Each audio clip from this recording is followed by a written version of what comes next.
ஏன்ட்ட கேட்டிங்கன்னா என்னோடய எக்ஸ்பீரியன்ஸில் ரீசெல்லிங்கை விட ஹேண்ட் ஸ்டாக் பிஸ்னஸ் தான் பெஸ்ட் ஆப்ஷன் அப்படின்றத நான் சொல்லுவேன்.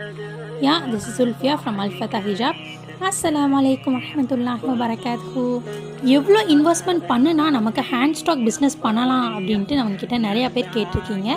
நம்ம அல்ஃபதா ஹிஜாப்ஸில் நீங்கள் விரும்புகிற ஹிஜாப்ஸ் மாடலை நம்ம இன்ஷால்லா உங்களுக்கு ஹேண்ட் ஸ்டாக்காக எடுத்து கொடுக்குறோம். ஆனால் ப்ரீபெய்ட் ஒன்லி. இன்ஷால்லா நீங்கள் எவ்வளோ பீசஸ் எடுக்கிறீங்களோ அதை பொறுத்த வரைக்கும் நான் கண்டிப்பாக இன்ஷால்லா உங்களுக்கு நான் என்ன பண்ணுவேன், ப்ரைஸஸ் வந்து நான் உங்களுக்கு அஃபோர்டபுளாகவே ஹோல்சேல் ரேட்லேயே நான் போட்டு கொடுப்பேன். ஹேண்ட் ஸ்டாக் பிஸ்னஸ் பொறுத்த வரைக்கும் மினிமம் இன்வெஸ்ட்மெண்ட் அப்படின்றது ஒரு விஷயமே கிடையாது. நம்ம அல்ஃபதா ஹிஜாப்ஸில் இன்ஷால்லா நீங்கள் நம்ம போஸ்ட் பார்த்துட்டு தென் நம்ம கம்யூனிட்டி குரூப்பில் உள்ள அப்டேட்ஸ் பார்த்துட்டு நீங்கள் என்னென்ன கலெக்ஷன்ஸ் வேணுன்றதை கண்டிப்பாக ஹேண்ட் ஸ்டாக்காக எடுத்து பிஸ்னஸ் ஸ்டார்ட் பண்ணுங்கள். அல்லாவுடைய துணையை கொண்டு கண்டிப்பாக இன்ஷால்லா உங்களுக்கு சேல்ஸ் ஆகும். அட் த சேம் டைம் நம்ம வந்து ஹேண்ட் ஸ்டாக்காக எடுத்து பண்ணுறோமே, தங்கிருமா சிஸ்டர், நமக்கு